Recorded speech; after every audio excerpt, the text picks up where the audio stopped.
شلوغ شد؟ چون که ما وقتی از غار اول در اومدیم کنار غار بزرگتر که به غار نمکدان معروف هست و اینجوری که محققین رفتن توش طولی بیش از 6 کیلومتر رو درش پیدا کردن، دیدیم که یک گروه از علاقمندان طبیعت با چند ماشین مختلف اومدن و قسمت زیادی از غار رو رفتن. ما در لحظه خروج اونها به دوستان برخوردیم. شما از یکی از دوستان بپرسم، شما بفرمایید که گروه شما از کجا اومده؟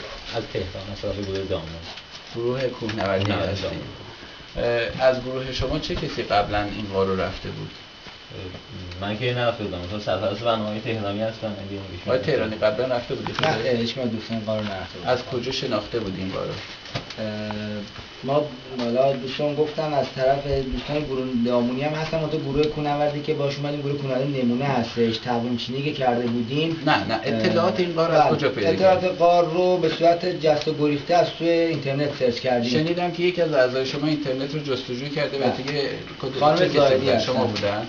شما میفرمایید که تو اینترنت تو چه سایتی چه اطلاعاتی پیدا کردید؟ من توی سایتی که مربوط به اطلاعات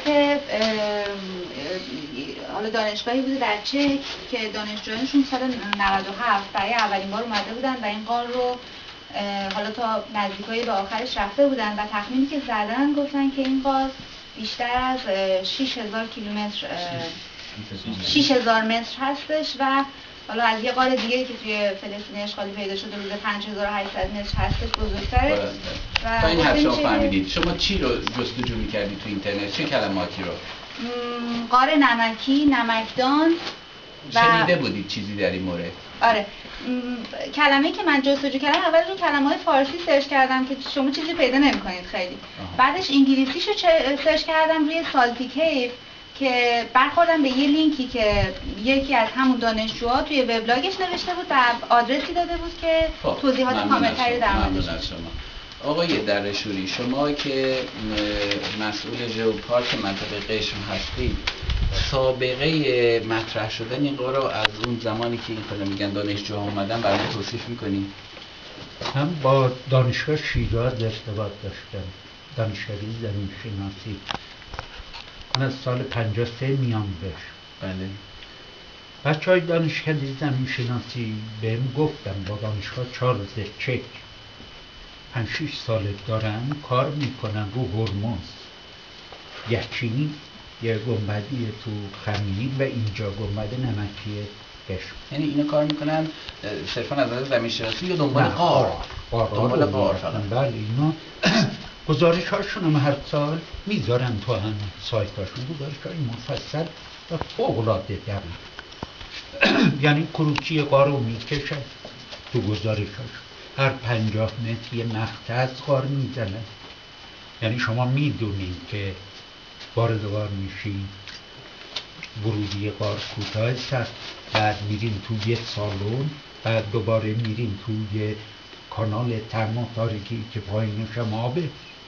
همه این گزارش ها رو من دیدم و پیدا کردم تا اینکه 80 من اومدم تو جزیره شدم مسئول محیط زیست منطقه آزاد. همه این گزارش ها دستم بود.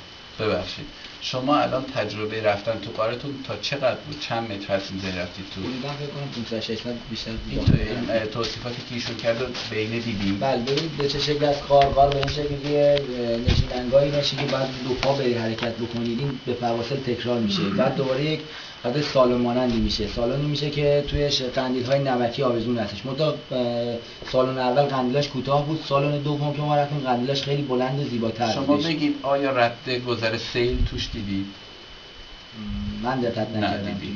شما فرمودید که حالا اومدید تو قشم، حالا مسئول هستید و پیگیری میکنید.